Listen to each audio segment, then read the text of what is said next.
The Fantasy Football Heroes and Villains podcast on the Sports Gambling Podcast Network is brought to you by our Patreon. Score exclusive perks, content, and contests, including our NFL win totals contest with a $1,000 prize. Join today at sportsgamblingpodcast.com/Patreon.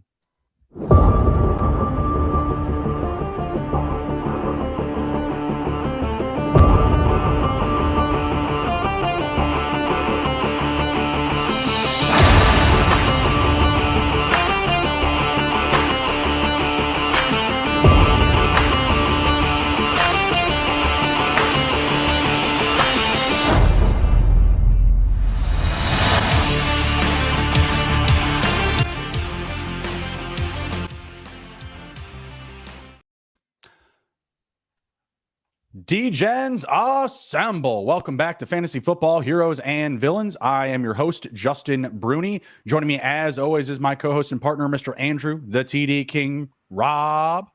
And tonight we have a very special guest, our SGPN football doc, Sebastian Fearon. How are we doing, gentlemen? What's up, guys? It's finally August. Football's almost here, baby. Super pumped. Andrew, how are you, sir? Yes, sir. Good. Well, you know what? Let's save how I am until the end, because after what Sebastian may tell us, that's probably going to dictate how I feel right now, because there's some potential injury stuff going on that is going to truly affect not only best ball for us, but redraft situations as well. So I would say good for now, but this could turn sour real quick. We do have a lot to cover, redraft best ball conversations per our NFL injury updates via our PT Dr. Sebastian Fearon. Sebastian, we're just going to go back and forth here, asking about some guys that maybe you've already talked about. I know you've been dropping some injury videos, some injury articles, some updates on players that are either returning from injury, they're dealing with injury now. Andrew, I'll just kick it over to you if you want to throw out somebody that you're concerned about. I know that we have a laundry list here to go through. Yeah, so I've been in the Zach Charbonnet camp, and unfortunately, it looks like there's something wrong with the shoulder. Don't love that for a running back, especially his style of running back. He's a guy who likes to lay the wood when possible. You usually do that with your shoulders, not your head. Obviously, Kenneth Walker as well is dealing with some shit. So, Sebastian, can you talk a little bit about both of those? Mainly Charbonnet, at least for me, but I'm sure everyone else wants to hear about that other running back, Ken Walker. Yeah, absolutely. Yeah. So Seattle's running back room right now is looking a little shaky, like you said. So we can kick it off with Charbonnet, right? So right now it's still nothing's confirmed, right? So it says undisclosed. We know it's a shoulder injury. Now, they did use the phrase that he's out indefinitely. So really with any player, that's not something that you want to hear, because that means that there's a potential for a long-term injury. So it's probably a situation where they're trying to get more opinions on it before they say anything, because, one route could be rehab and he could be back by the season to play. And the other route could be, hey, he might need surgery and he might miss a significant amount of time. So some of the kind of thoughts and, kind of a little bit of hypothesis going out there is that it could be a labral issue. So your labrum is, it's in your shoulder joint. It's kind of something that provides more surface area. It provides a little protection for that shoulder joint. So our shoulder joint is obviously very mobile, right? We can move it around as much as we want, but that means that we need some type of protection. So your shoulder is the one that's most dislocated joint in the body. So your labrum plays a pretty big role in keeping that in place. Now, if that labrum is damaged, most guys will try to play through it with a brace, but it's probably likely that it's going to keep subluxing, which is basically a mini dislocation, over and over again until you actually get the surgery to fix it.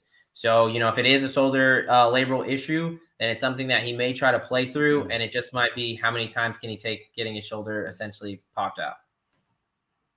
That doesn't sound good. Then, going into not great. You guys ready for Walker? Yeah. Go ahead. Actually, just one thing with Charbonnet. So if he didn't get the surgery now and took time off, how long would you expect team doctors to suggest that he really rest that if he's not going to go through some sort of surgery, but also doesn't want to, sit out too many games? Like what's that fine line? And again, I know this is just hypothetical and, you're not exactly diagnosing it, but how long could he sit out if he didn't want to do the surgery route? Yeah, absolutely. So, you're talking rehab over surgery, and it's something obviously PT is big into, trying to get, that's always the thing, right? We don't want to put people under the knife if we can prevent it. So it really depends on the amount of damage, right? Which obviously the docs are going to kind of look at and see, what we can do here. But this is a situation where probably, around a month, 4 to 6 weeks is what you'd want. And thankfully, he's got about 5 weeks before week 1. So if he did go the rehab route, it would be with the hope that he's back, early in the season, week 1, week 2. That would be the only way, as opposed to, him doing the surgery where he's going to be out for several months. So typically when this happens mid-season, players try to play through it and they just plan to, play through the pain and have the surgery in the offseason.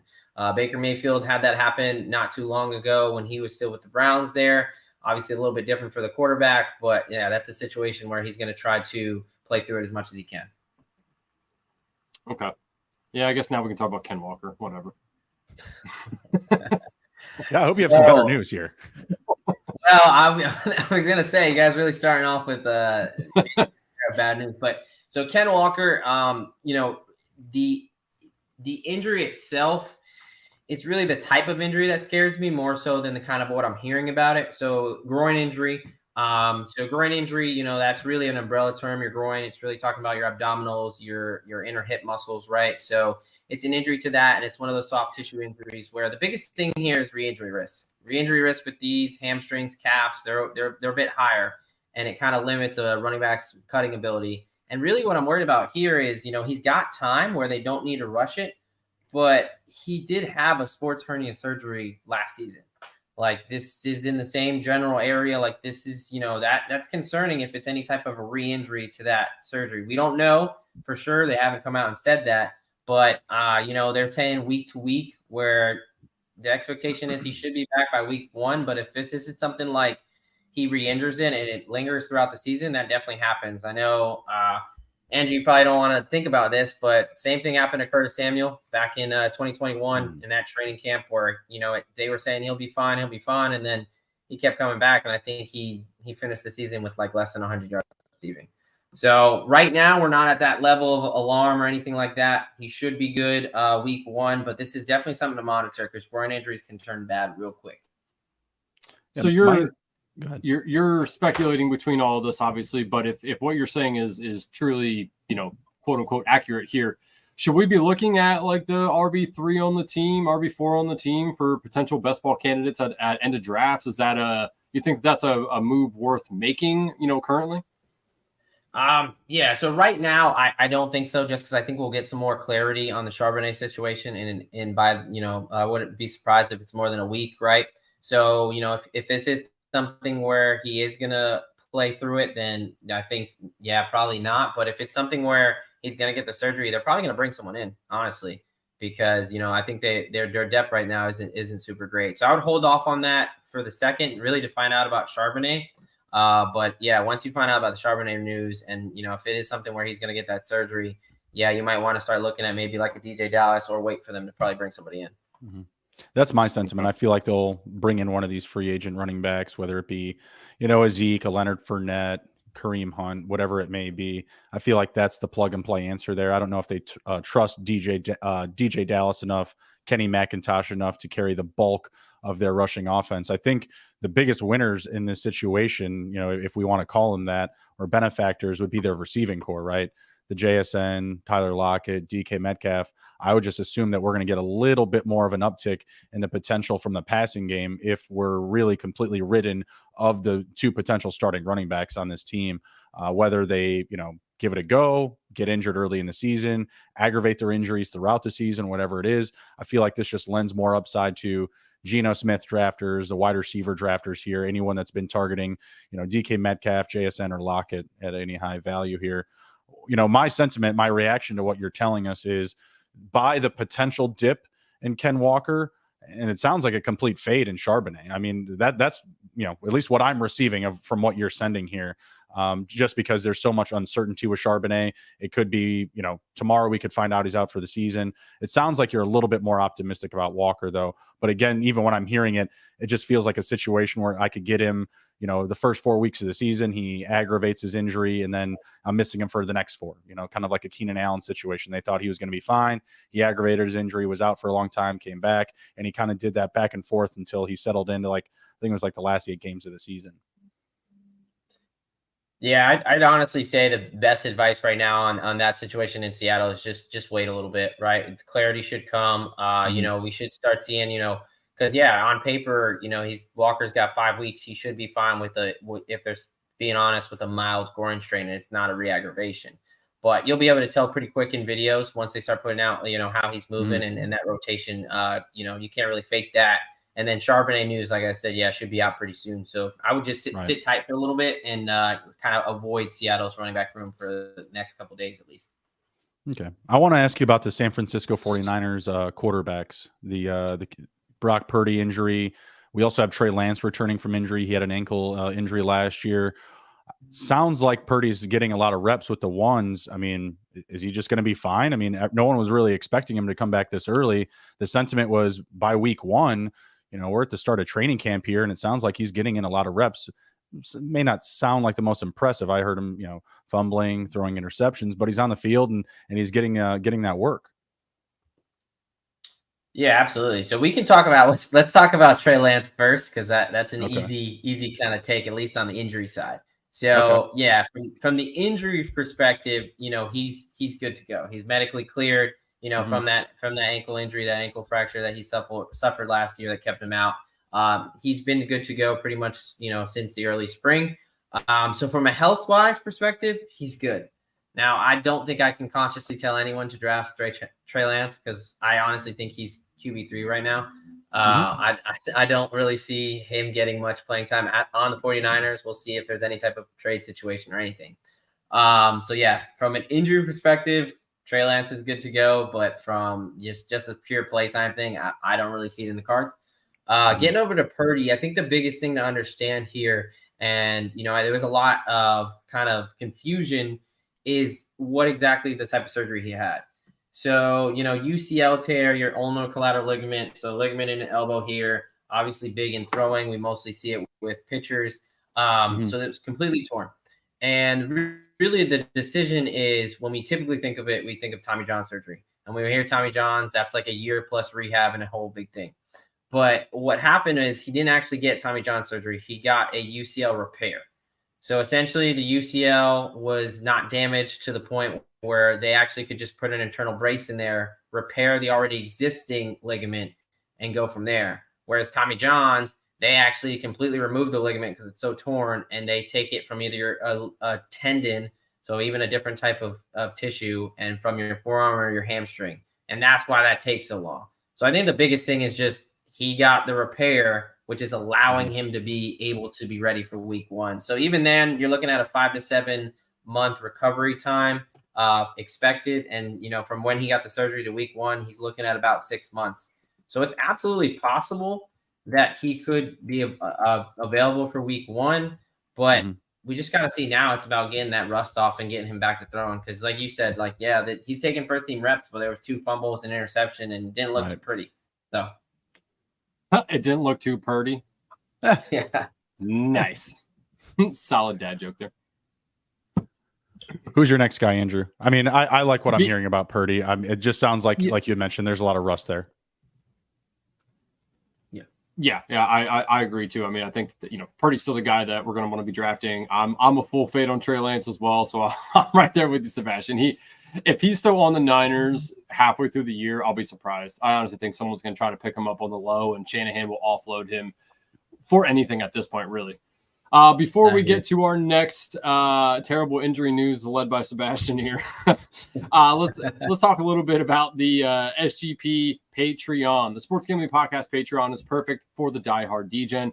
Sign up for Patreon to get access to the exclusive contest, including the NFL win totals contest with a $1,000 first place prize, plus a monthly SGP story podcast and an ad-free, uncensored show highlighting the best stories from decades of being DGens. There's even a Discord channel for all the Patreons. Go to sportsgamblingpodcast.com/Patreon. That's sportsgamblingpodcast.com/Patreon to sign up. Let's see. So I know Javonte Williams is a hot topic for everyone right now. He's kind of going still right around the same range that Samaje Perine going on Underdog.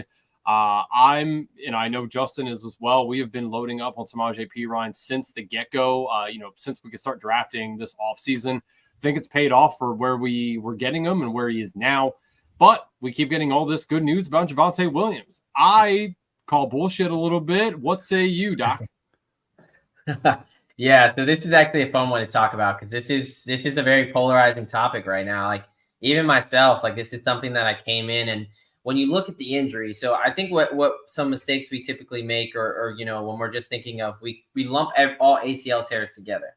And that's not really the case, right? So in a situation like this, like Javonte Williams, he had his ACL, his MCL, and his PCL torn, right? So ACL is a major stabilizing ligament in your knee, but so is your MCL and so is your PCL. So with these multi-ligament injuries, typically it takes a little bit longer. So, for a normal ACL, we're thinking right about 10, 11 months is the average return time. And we probably push that back a month when you talk about multi-ligament things. So from the injury itself, it's a pretty gnarly injury. And I was coming in pretty pessimistic about Javonte Williams this year.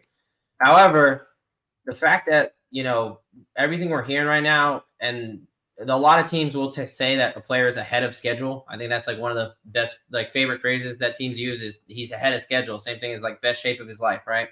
But this is one of those situations where he is actually ahead of schedule. So big thing was he didn't start on the PUP list, and that really he's not been limited at all in practice as far as he's been practicing every day, and it's really been the team that's been holding him back. Now, I am not saying that I'm projecting him to have a breakout year. But what I am saying is that based on the injury, I would typically think it's going to be tough for that person to even be active early on in the season, let alone get all the games played. Now, with the way that Javonte Williams is going, if he keeps it up kind of at this pace, like he's looking like he does have a good shot to be active early on and get some carries there. I still don't think he's going to be quite as effective because it's just a really, really tough injury to come back from 1 year post. But it's a situation where I don't know if I can completely fade Javonte Williams like I thought I was going to be doing, when I first found out about the injury. It's interesting. Yeah, I just I worry that this is a J.K. Dobbins situation. I know the injury was similar, but yet different. Javonte Williams, correct me if I'm wrong here, was worse than J.K. Dobbins was. And Dobbins, when he came back last year, was sluggish at best, had a good, yards per carry average, did well when he was in there, but you could tell he just looked slow. So, I feel like Javonte Williams is going to be good until there's real contact, right? Like I think the real contact is going to be the question. One, it's in his mind of, I had this horrific leg injury. If I get hit again there, ensue same injury potentially. Or, he's just going to favor that leg, right? Like he's not going to have the same kind of jump, same kind of burst, same kind of spin moves. Like I just think it's all affected. And again, correct me if I'm wrong. Is that like correct? Like it's going to be different for him now, or could he go back to the exact same Javonte he was before? Yeah, so I think you bring up actually a great point, and I'm really glad you actually brought up J.K. Dobbins, right? Because I actually just did a video on this not too long ago. So I think, when we talk about guys coming back from the ACL, majority of them have a dip in their performance the year after. Now, most people in their head, they, have the Adrian Peterson example where he came back in 8 months and had that incredible season. That is a unicorn. That is totally one end of the spectrum I don't expect. The other end of the spectrum is closer to something like J.K. Dobbins, where his situation was actually a little bit worse than you would expect. So he had a ACL, LCL, meniscus tear, and a hamstring injury. So his injury, a little bit different, but still big injury kind of in the same token, right? And really his biggest thing was he had to get a second surgery because of all the scar tissue building up, and he was limiting his range of motion. So, when he came back those first 4 weeks, it was weeks 3 through 6, he looked pretty terrible. He didn't look like himself at all. And then when he came back from the surgery way later in the season, he looked a lot more like himself. So I think, it's really, I don't think we're going to expect something that bad, but I do think it's going to be, somewhere closer to that side of the spectrum than an Adrian Peterson type. Typically what they say is, ACL, very mental injury as well, just like you were talking about. It's a traumatic thing. It's hard to trust your knee to do what you've been doing your whole life. You have to relearn how to walk. Like that is not something to take for granted. and especially with these multi-ligament things. But I don't think it's going to be quite as bad as the JK situation, because that was a little bit also unique in the whole scar tissue, second surgery. That's not super common. So, and I know this is the big thing for running backs especially, but do you think throughout the whole year, if he does play and maintains a decent workload, do you think he'll still be limited? Do you think the efficiency takes a hit? Do you think recovery time, if he does take some sort of other injury, hamstring injury, something, will his current injury affect other injuries potentially? How long the recovery time is, stuff like that. Yeah. So now, kind of talking a little bit more in generalities, right? With people coming back from an ACL tear, especially running backs, put 1 year, right? So anyone who comes back from an ACL tear has a higher re-injury risk for the next year. That is just how it is. And it's not only to that leg, but it's also to the unaffected leg, right? So we just saw, unfortunately, Broncos wide receiver Tim Patrick. He had his ACL tear last camp. Now he just tore his Achilles. And there was an increased injury risk from his ACL tear, right? So that is there with anyone who comes back from an ACL tear, especially in this multi-ligament case. And yeah, I would say you can't just expect him to come back, especially early on, and be the same running back, no matter how good he looks in shorts and in training camp videos. I think that's just kind of irresponsible to expect. Now, I think it definitely is going to be a situation where it's a little bit like JK in the fact that he might struggle early on, and it might be a little bit hard for him to get his footing back. And as the season picks up, he starts to look better and better. But you're right. There's an increased injury risk there. Where it could be a situation where, let's say, by week 4, he's starting to look like he's hitting his stride a little bit.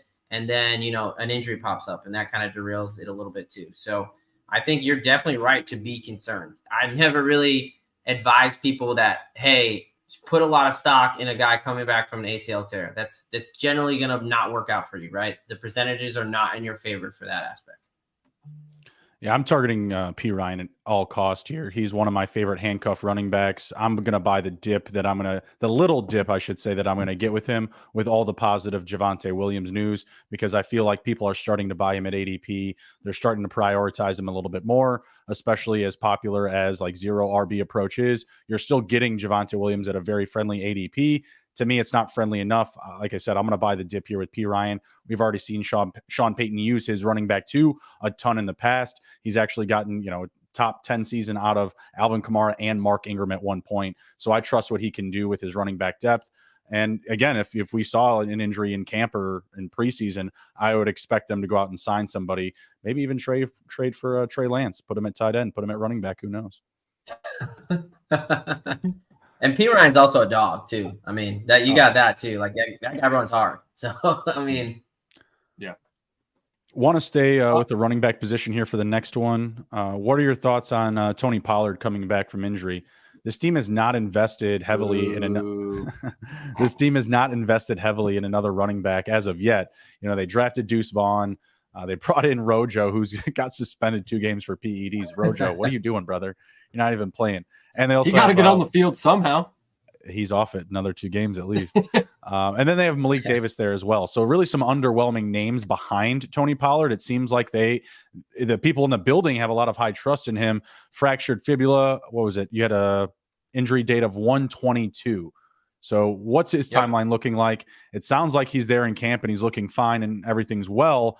But is that an injury that you expect that he could either re-aggravate or again have issues bouncing back to form that we've seen him in these past couple of seasons? He's been an explosive player, and right now he's got a top 10 running back ranking on Fantasy Pros, on Underdog. He's being drafted as a top 10 running back. Yeah. So before I give this take, let me see, because I got to show. So I just want to show. let's not forget this, because this is going to pain me to say. Yeah, I'm actually I think Tony Pollard might have a pretty damn good year. And this is not something that I want to say, nor did I think I was going to say when I saw that injury like everyone else did in the playoffs. I mean, that shit looked bad. Yeah, it was tough to watch, right? So essentially what happened, it was a high ankle sprain that led to a fractured fibula, like you were saying. So high ankle sprains, are different from the low ankle sprains, typical role. This is where more so above your ankle, you have these ligaments that connect to your fibula, your 2 lower leg bones there. And sometimes when it's so bad that usually it's just the ligaments damage, but you can get a fracture like in this case. It's actually the same thing that Darnell Mooney's coming back from too. Now, the expected recovery time for that type of injury is about 6 to 8 months. Pollard is still looking at about 7.5 months until week 1 from the date of his injury. And honestly, yeah, he's another one that he's looked really good so far. Like all the reports are kind of raving, and I've looked at some videos, and like they're kind of they have time to be smart with him and not rush anything, but he actually looks pretty good. So I kind of talked about it in the article, but basically he almost was at the same point or ahead of schedule as far as Darnell Mooney, and Mooney had like 2 more runs of recovery time. Like he actually participated in OTAs and Mooney did not. And now both of them are participating in training camp and looking like they'll be on their way. So as much as it pains me to say, I actually think that one, like you said, the Cowboys are going all in on Pollard, and he might actually be able to deliver. Boo. Yeah, I'm underwater. I'm underwater on Tony Pollard shares. I definitely don't have a ton of him in best ball, and I just feel like he has a very high cost, even given this situation. Like, do you see a scenario playing out where he could re-aggravate this? I mean, for healing from what you said, a broken fibula, like is that something that we could see an issue with in week 6 to 8? And at least in my eyes, like this offseason, when I'm buying him in like best ball, I guess that's just always in the back of my mind. Like I just feel like this is a situation that might look good, to start the season, but the wheels fall off at some point. Yeah. So, right, like any injury technically has a re-injury risk, right? But this is actually one of those that doesn't come with an inherently high one. Like your hamstring strains, your ACL tears, your Liz Frank, your Achilles, those are ones that have particularly higher ones. This one actually doesn't. With the bone, bone just needs time. And once it's got that time to heal, it's typically pretty good to go. And same thing with the surgery they did for the ligament there. So yeah, from the injury side of things, he's good to go. Again, I mean, I don't really want to be projecting him to have a great season because that probably means that those Cowgirls are doing pretty well. But just trying to be unbiased, he's actually set up to be pretty okay. And they're obviously going to give him a lot of touches, right? Where else are they going to go? Mike Davis, I guess, or Deuce Vaughn. Yep. Like he's going to be so involved in that offense. And I get that he's definitely up there and you're going to have to pay a premium for him, but I'm trying to trust me, I'm trying to poke holes in his case, but I'm having trouble doing it from the medical side. I mean, they're probably going to sign somebody, right? I mean, they don't have anybody on that roster that fits a goal line back. So they don't, I mean, I assume you don't want to put Pollard in that. I mean, think about the goal line. Like a lot of times they're diving towards your belt, towards your thighs, right? Like I don't feel like he's I don't feel like he's going to want to take a bunch of helmets to the thigh, just breaking your fibula, right? Like, so I feel like they're going to have to sign somebody. I agree with Justin. His pricing seems a little too high. I think he should be going either towards, the middle of the third. I feel like I'd feel more comfortable with him. He's going in the second round right now with a re-injury case potentially. Losing goal line work to whoever they potentially sign. Plus, it's the Cowgirls. I mean, you guys, they're whatever. Me. You guys are killing me. I still draft plenty of Aaron Jones. I mean, I'm a huge Bears fan, but I still draft me a bunch of Aaron Jones and Aaron AJ Jones Dillon. Is cool, so, I mean, Tony Pollard has been amazing. He's been absolutely amazing. Yeah. NFC Beast is just different, Bruni. That's right, man. I guess so. You guys sound like sounds like that scene from Friday Night Lights. Well, you from Midland? Yeah, you a doctor, but you from Midland? What you know? You from Midland? You don't know shit. I'm Booby Miles. Booby Miles, all time great character name, by the way. All time. No, it's a real person. It's not like it's a real person. It's based on a true story. So before I ask you another question here about a different Tony, let's talk a little bit about Underdog Fantasy because we are brought to you by Underdog Fantasy. The NFL season's right around the corner, and Underdog Pick'em is a great way to get down on a ton of NFL player props and is available on a ton of markets. Plus, plenty of opportunities to win in their daily MLB contest. And of course, make sure to enter the Best Ball Mania 4, where first prize gets $3 million, $15 million in total. Head over to UnderdogFantasy.com. Use our promo code SGPN for a 100% deposit bonus up to $100. That's UnderdogFantasy.com. Promo code SGPN.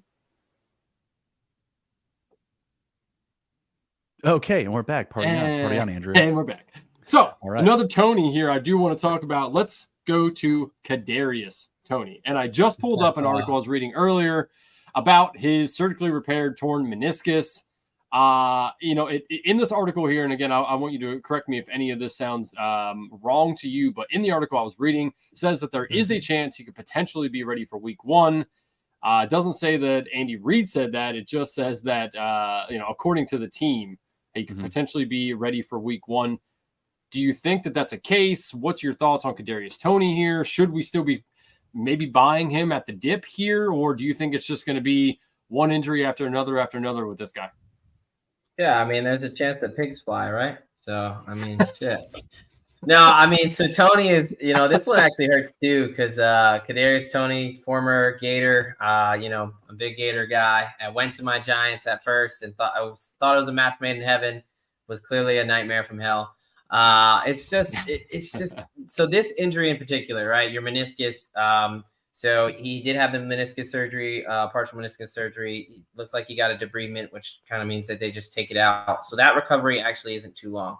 We just saw the Jalen Ramsey news where he chose to get it repaired and keep that kind of cartilage in his knee, which is better for long-term health.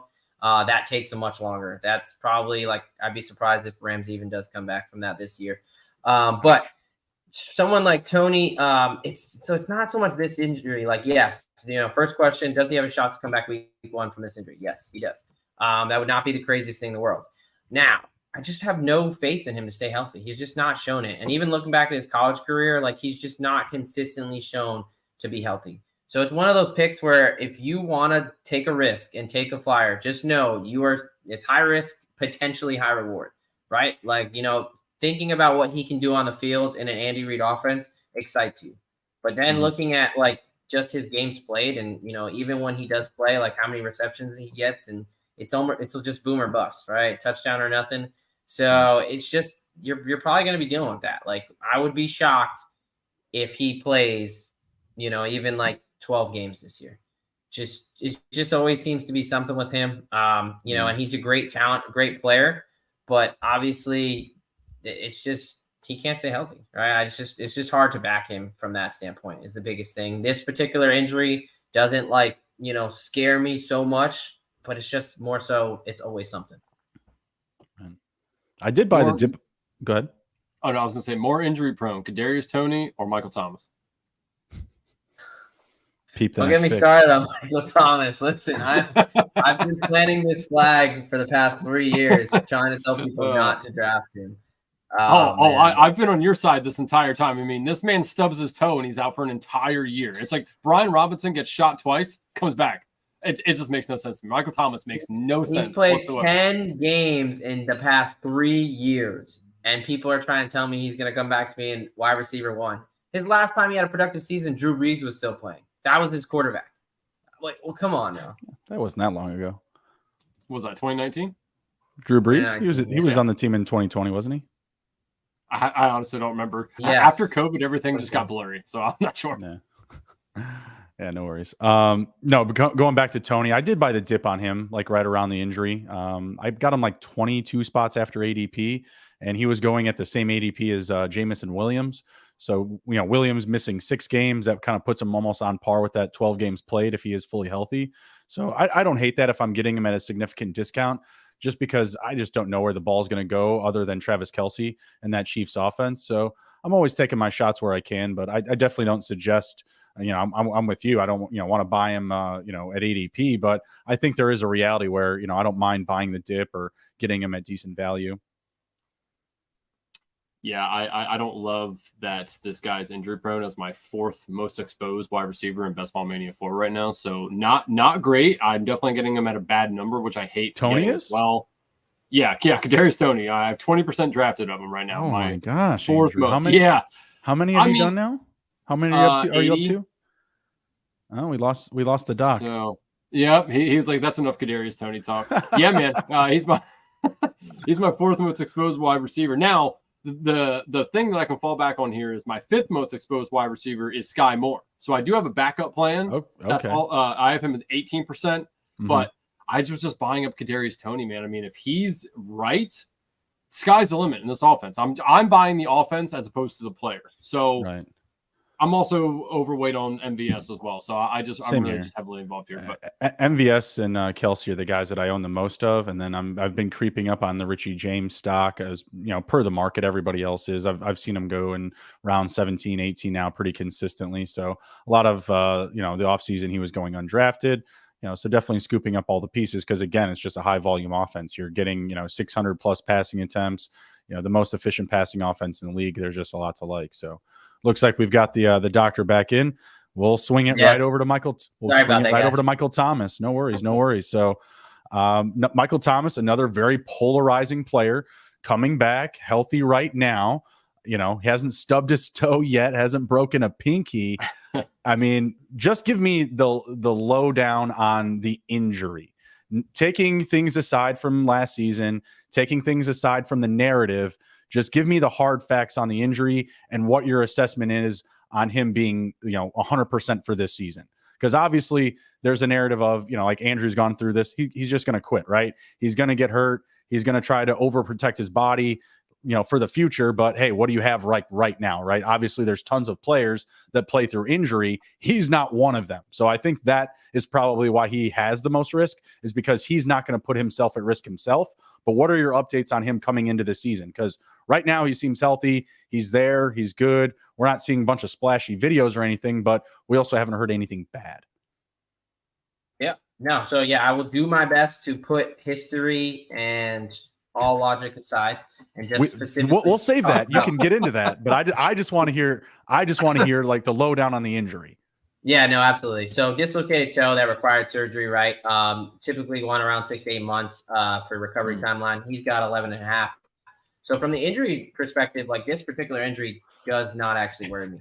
It's he should be good to go. He's been participating in training camp. It's just literally everything else about Michael Thomas. Got it. So we talk about something called mental resiliency a lot in the military, and yeah, that's just something where I don't think he has any. He just doesn't. We're not sending Mike Thomas overseas, that's for sure. He just doesn't want to play football. It's just crazy to me. He's so talented. I saw they did a chest X-ray, and they did confirm that he indeed does not have that dog inside him. I heard he's charming, ultra soft, right? Crickets after that. Damn, tough crowd. Sorry, yeah, he's soft. He's like ice cream on the inside. But for the specific injury we're talking about right now, it's not a huge concern. He should be good to go. We'll see. Anything from his previous injuries that worry you?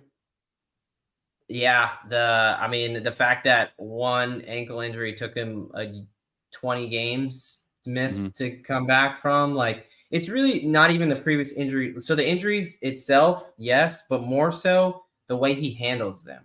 There was the first one where he tried to rehab it, and then right before the season started, he decided to get surgery, which basically guaranteed he was going to miss the entire season in 2020. And then, it was a similar thing with this, where it seemed like, I'm going to try to rehab it and I think I can be okay. And he was stringing it along. And then he had surgery and then guaranteed he missed the rest of the season. So it's like where a lot of those times now, I'm always, obviously, I'm a physical therapist. Like my profession is, rehab, right? So if someone's going to choose to do rehab, I'm not going to knock them for that. But to wait all those months and then right before the season starts, decide to get surgery, that's kind of just an FU to the team at that point. There's plenty of guys that you should get you should know, especially with the first injury in 2020, he should have known well before that rehab wasn't going to be able to fix it. The dislocated toe is a little bit harder within the injury, or within season, excuse me. But yeah, that's the biggest thing to me. It's it just seems like anytime something gets hard, he just gives up and is a ghost. So I can't wait for the Michael Thomas truthers to be in my mentions at the start of this season again, and we'll see how it ends up. Yeah, I think it's hard to be a truther, but I do feel the price, it doesn't scare me. You know what I mean? When I'm getting him in best balls, like my 5th or 6th receiver, I just don't feel like I'm exposing myself to a high amount of risk. In the big board, he's my 5th most exposed receiver. He doesn't crack my top 15 in Best Ball Mania. But, early on, like, you were just getting him at such a huge discount because, again, he is a super polarizing player. So if you go, naked wide receiver, if you go RB heavy early on and you get him as your third or fourth, like, is it really the end of the world? Yeah, it is if he quits, for sure, if he fades out. But if he plays in the majority of the season, I think it's an immense value. And the same thing goes if I go 0 RB and I get him as my fifth, sixth, or even seventh receiver. It's just a huge value. I just feel like I'm not exposing myself to a ton of risk because I'm backing it up with other ADP that should put me in line with, either reliable starters at receiver and or my flex position. So that's just where I stand with it, because I am someone that drafted a bunch of him earlier in the offseason, expecting him to play certainly more games this season than he's played in the last 3 years combined. Yeah. Yeah. And I mean, I can't really argue with that at this ADP, like you're saying. Like, if we had the conversations the past 2 years where he was going much higher, that's where it was much more like stomping my foot. Like, no way you should be drafting him this high. Like, that's a great point. This year, like, I think it's almost been the narrative that everyone's fading him. So you're right. If he does, prove the haters wrong, you could be looking at a great steal. So I think you brought up a great point there. Yeah, I think the presence of Chris Olave helps a ton too. When he wasn't there, 3 years ago, people were thinking, oh, he can still be the top guy. Then last year it was Chris Olave is a rookie, so he can still be that guy. But now with how good we've seen Chris Olave be, a rookie receiver going over 1,000 yards in this offense that really hasn't been that great, I feel like that kind of shelters his value a little bit. So I'm good at buying him where he's at, and you're certainly going to get in situations where he's falling down the board, and it's a very, you can just talk yourself into it very easily. It's just not a crazy scenario to say that he does play in 10 plus games, again, more than the 3 years combined. But at the same time, I get where both of you are at. The mentality issues, he can easily just quit on the team. Hey, they're adding pieces left and right at the tight end position. Who says he'll even be a huge priority? People are talking about Jimmy Graham getting 1,000 receiving yards this year. That's absolutely insane. Yeah, that's insane. That's borderline illegal. It's not a bad bet to make, though. I mean, I don't want to do it in fantasy, but I could throw a couple shekels down on Jimmy Graham potentially having 1,000 yards. I mean, I just want to see Jimmy Graham dunk in preseason on the goalpost, and that's about it. That's about it. The man that changed the rule book. So I'd like to transition over to the Ravens. I know we talked about Dobbins a little bit, but Rashad Bateman. So I've been in the Zay Flowers camp since he came over to the Ravens. Think Zay Flowers could potentially be their best wide receiver. But Rashad Bateman did have, that connection with Lamar Jackson. Obviously, he had that cortisone shot. He's in his foot. He's on the PUP list. So explain to us plebs who don't understand like what the cortisone shot exactly does, how it affects what he's going to be able to do on the field. And honestly, like, is he going to be able to be right the entire year if he starts out right from, week one? Yeah, no, this is a great one. Yeah. So Bateman is one of those where it's tough because I was actually pretty high on the Ravens coming in. I thought he's actually a great fit for that offense. But, right now things are not looking too great. So he had a pretty major injury, Liz Frank injury. So that talks about your midfoot. It's either your bones or ligaments. They're either fractured or torn in there. It's a lot of instability, requires surgery. Very, very big injury to come back from. So typically you want around 10 to 12 months. From his injury to week one, he's looking at just about 10 and a half months. So he has a pretty tight timeline as it is, and he looks to be behind schedule. So the original hope was that he would come back in June for the minicamp and, get some reps there. That didn't happen. In fact, he came back in that cortisone shot that you're talking about, right? So why do they do that? That basically means that, so they put screws in your foot to kind of stabilize that area for a little bit, and they eventually take those screws out. And that was around the point where he was getting screws taken out, and there was some pain and inflammation kind of when that was happening. So that was what they did the cortisone shot for. But what that tells me is that it's not going as smooth as you would want it to, right? So obviously he's still on the PUP list. They haven't really brought out any timelines on when he's getting off. And, it's getting to that point where if he's misses a couple more weeks, like, it's going to be really hard for him to be ready for week one. Like, this is already an injury where you see decline in performance the year after the injury, even if everything goes smoothly. So the fact that, we've got already some red flags in the offseason tells me that Bateman's going to be someone I probably am going to stay away from at this point. It's going to take a lot for him to really get me to back on board. But at this point, yeah, he's a concern for me. Give me a percentage on re-injury risk of the same injury. You think it's over 50% that it happens this year? No, not of the same injury. No, 50% is crazy. No, like that's too high. I mean, it is elevated for sure, but you're talking closer to like 50%. No, not 50%. Now, I mean, it depends on what research you're looking at, though, too, right? So I try to stick to most of the stuff with NFL or at least young athletes, but that some of that research isn't always available. But yeah, definitely not 50%, but it's a situation where it's going to still take him a while to come back from this injury. Like, just because things are healed does not mean he's 100% ready to go. Okay. Yep. Okay. What about OBJ in that offense? He's still coming back from an injury. People thought that he was going to come back last year. Any update on him? I mean, both those guys have really low numbers on Underdog for like their season receiving yards. Both Zay Flowers, Rashad Bateman, OBJ, they're all like right around like 600. I think OBJ's at like 575. It seems like the market is it seems like the market is really indecisive on all of these guys. And to me, it still feels like if this offense is going to be what they say it's going to be, a lot more passing, a lot more downfield and sideline to sideline route running, it should be opening up a lot of opportunities for OBJ. But the constant response that I get is that he's washed. He's just going to get hurt again. He's old. He's just going to, have higher chance for re-injuring himself. I don't know if he's healthy. I just feel like it's a great opportunity to buy at. Yeah, no, I agree. I mean, it's OBJ is someone, beginning of offseason, I didn't think I was going to really be in on at all.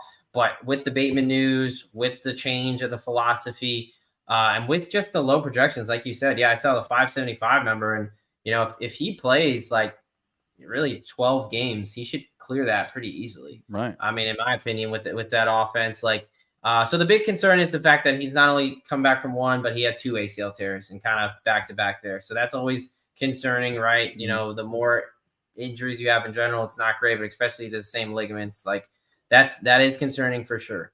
But he's had more than enough time to recover from this one, right? The fact 2 that Super Bowls ago. Yeah, like the fact that he could have returned, they were talking about last season. I think it was a smart move for him not to. Because they do say with an ACL tear that it can take up to 2 years to get your normal movement patterns back, right? We saw it with Saquon, when the season after his ACL didn't look that great, and then last season he came back, looked a lot better, right? So it's just, that year 2 is where I really like to get guys. That's why I'm a little bit higher on Dobbins. I think that he has a potential for a breakout year because he's coming year 2 off that injury. So OBJ, I mean, I'm not thinking he's going to be like a world beater, but I think, for him to be a wide receiver 2 in a pretty high functioning offense, like I think that's definitely in the realm of possibility. Like I'm actually finding myself, the less I'm liking the Bateman situation, the more I'm agreeing with you guys. Like, the target's got to go somewhere. Obviously Andrews is going to get his, but if they really do want to throw the rock around a little bit, like someone's got to catch it. So either Flowers or OBJ, kind of decide which one you want to pick there. If not, ride them both. Okay. Yeah. You have another one, Andrew? So I mean, Justin, if you have any other players to ask him, that's fine. I have 2 just kind of general dot questions for him that I heard on a different podcast, and I really want to get his take on it. So if you have any other players, feel free to shoot out. I want to ask about Cooper Kupp coming back, still being drafted as a top 5 wide receiver, coming back from injury, looking good on the field in training camp with Matt Stafford, also coming back from injury. If you wanted to maybe touch on that connection a little bit, because I think that, fantasy football drafters want to know if they can rely on that, that combination bringing home the gold like it did a couple of seasons ago, for, fantasy championships, making the playoffs, et cetera. Cooper Kupp was on pace to, be the wide receiver 1 last season before going out. Did you see today, by the way, that he left practice with injury? No, I did not. You ass. It says severity of it unknown. Said he exited with training staff after appearing to hurt himself on a red zone route. Let's see here. McVay did not speak to the medical team before his press conference, so he had no update. It's possible Kupp's injury is only minor, but we have no further information. Everyone is holding their breath in quotes. So not great there, but let's pretend that he didn't leave practice today with an injury and go from there.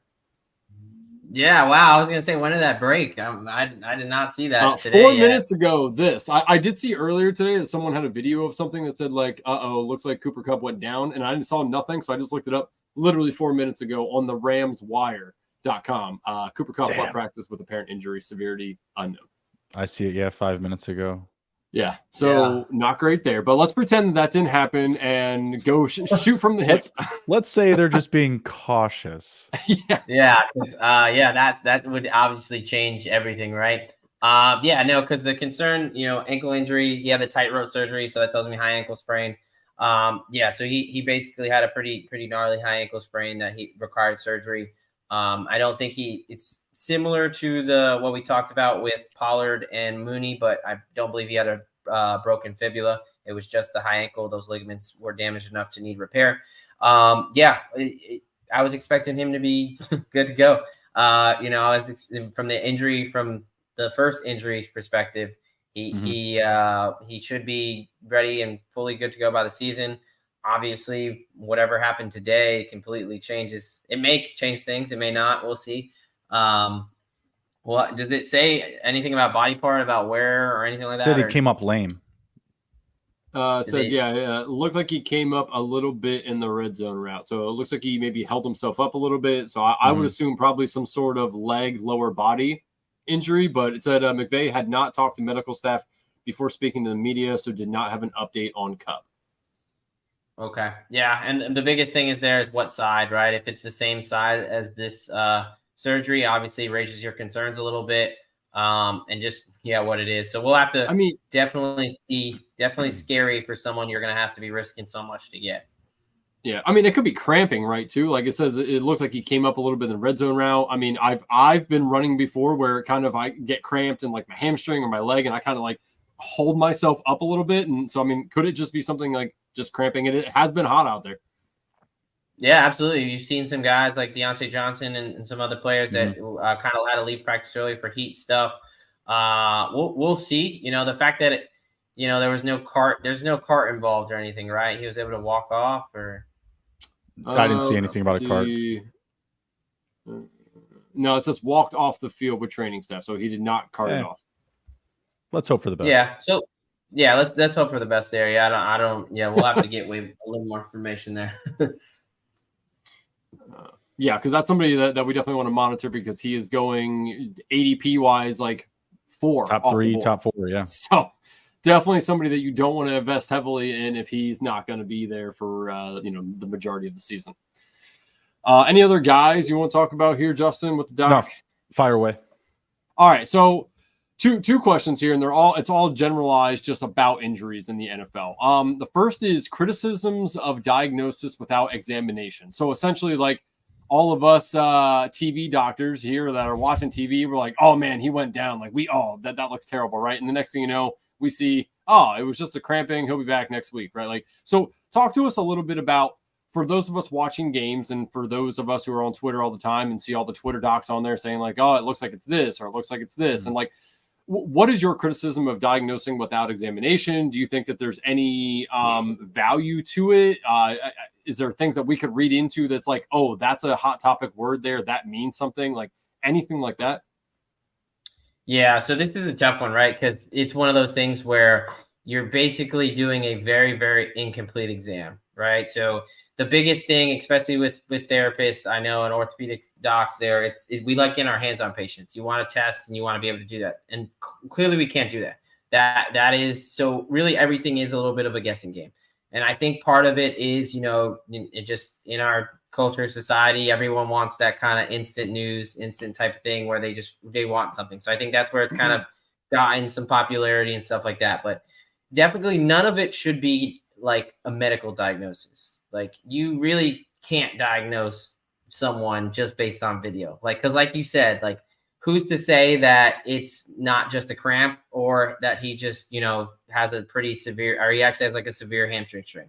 Like, we don't know, right? And a lot of that is, part of doing that on-field assessment and exam, and then as well as the imaging too. So yeah, it's definitely something that I think is popular because people want to know and people are curious.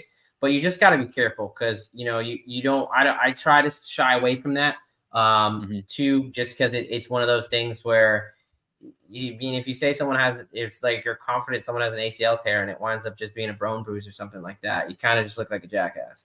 Like, I mean, it's tough because some people want to know and they definitely are like, hey, what's going on and stuff like that.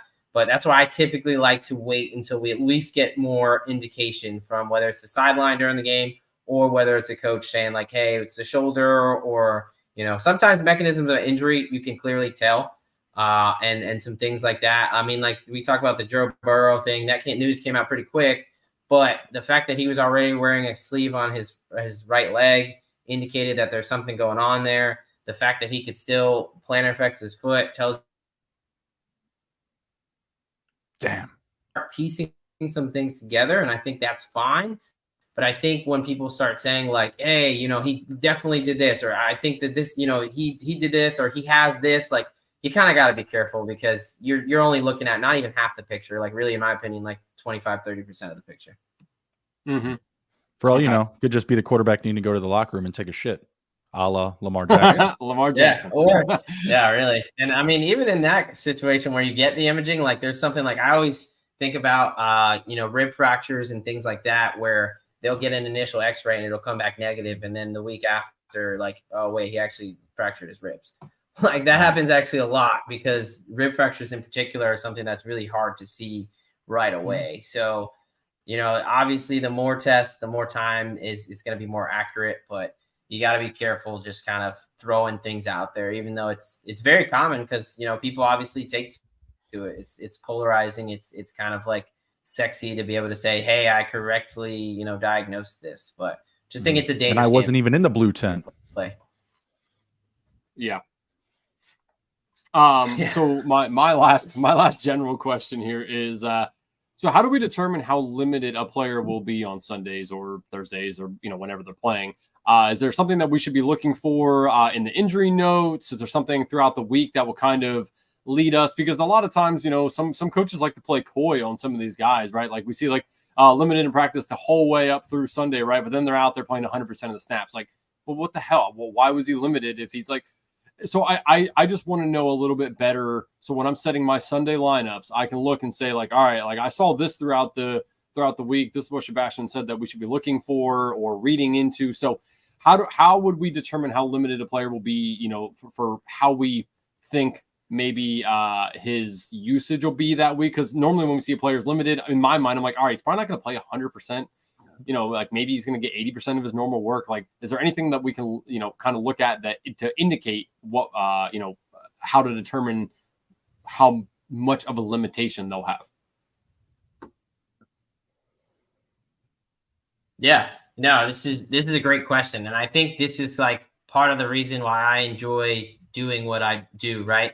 Like this is one of those things where the best answer is it depends because there's so much it depends on, right? But not, like you were saying, not all questionable players are the same. Not all injuries are the same. Not all situations. So it's really like piecing together a puzzle. So first, you got to look at the injury and figure out, what gameplay aspect is that going to affect. So I always talk about, let's say for a hamstring example, hamstring strains are something that sometimes people downplay a lot, but it's pretty tough because once that thing gets re-injured, which is pretty likely, it's going to knock you out for a while. But if you got someone who's more of a bigger receiver, they're more of a possession receiver, the hamstring is going to bother them a little less than if you got someone who's a flyer or someone who's got to rely on their jump ball ability to really use those hamstrings to get out there, right?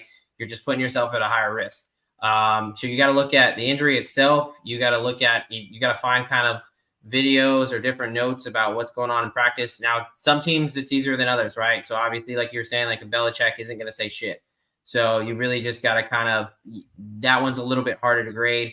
But you really want to kind of get the reports of the camp, and then you really got to kind of know some of the background of the injury, which is why I, love putting out the articles each week. We got one of the articles I put out breaks down each injury by injury type and kind of things to expect. So, that should be in the draft guide there to help people kind of answer some of those questions.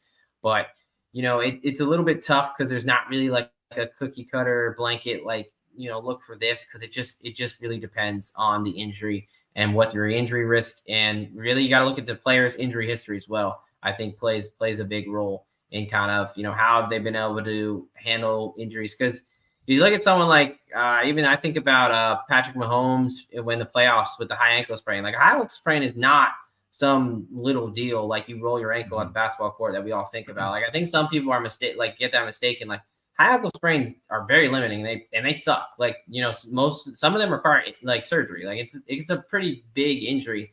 So, like, I was amazed at the fact that he even did what he did, throughout that playoff runs. Because once I heard that he had an ankle sprain, I was like ready to fade the Chiefs at all costs at that point. So, some of it also just depends on who the player is. Like, if they are really someone now, if Michael Thomas would have had that, he wouldn't see him until 2025. I mean, come on.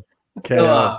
No, it's a great question. It's honestly part of the reason why I love doing, this stuff. And I think why there's a lot of other people in the profession get into this, because it's like a puzzle. It's like seeing any patient. You got to take different aspects. You got to kind of piece it together, and you're never going to know for sure, but you can make that educated guess, based on your injury type, based on the news, how they're progressing, and what you're hearing from the beat reporters and stuff like that, how they look in practice. Didn't Saquon Barkley return from a high ankle sprain after like 3 or 4 weeks, and it was like an 8-week timeline for return or something like that? Yeah, but he didn't look great at all after that. Yeah, I mean that season was very rough. That was when he was coming off his ACL too. Like, that was just that season's that. Let's not talk about that season. Let's talk about the Giants as a playoff team, please. Good luck. I love Saquon. That is about as optimistic as I can be. No, Saquon's awesome. He's fantastic. But I'm just like another example of someone just being a physical dog. I don't think that Mahomes is a beast by any means, but if you watch that quarterback docuseries, you saw what goes into his rehab through the week, whether he's injured or not injured, just going through the bumps and bruises of being in the NFL, just because like as they say, it's like getting in a car accident every single Sunday or at least once a week. So it's nice to see kind of that process, how you go from rehabbing the body to getting it to a more like explosive potential rate for that upcoming week.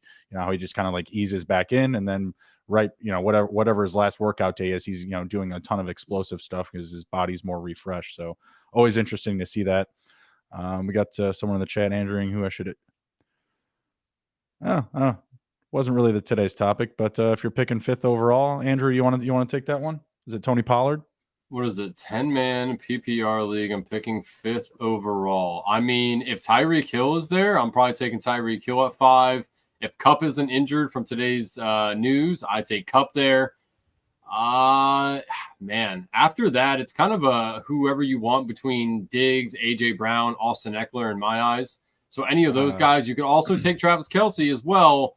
It is a 10-man. You know what? I changed my answer. 10-man PPR. You have better options. You have more options. Take Travis Kelce. Yeah. Travis Kelce's the easy answer there for me because it is a 10-man league. What they say after that, and if you have time, my mouse. We don't.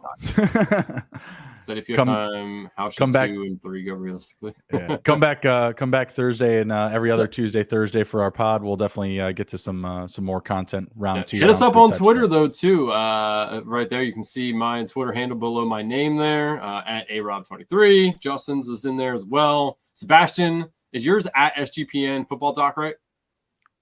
It is. Yep. All right. So for all injury news, refer to the doc. Absolutely. I just want to let Sebastian know, because I can see into his future. When Stefania Bell from ESPN retires, Sebastian will be taking her spot as the new face of the injury analyst for ESPN. So just remember, you saw him on the SGPN Fantasy Football podcast first. Hey, that's the dream. I actually got to meet her at a conference a couple years ago. She's pretty awesome. So that'd be awesome. Nice. Yeah. I think you would fit well over there. You got a face for TV. That never hurts. I think that's probably one thing that really helps Stefania as well, is she was easy on the eyes, but very good at what she did. And I listened to, shout out to Establish a Run on the podcast. I did listen to her break down some some analysis on injuries. And, that's where some of these questions stem from. But she was in the business like 20 something years before she got the ESPN gig. So hang in there, Sebastian. You only got a few more years. All right. Sebastian, appreciate you coming on. We're going to have to do it again soon. Everybody else, take care, be well, be good. If you can't be good at it. We'll see you.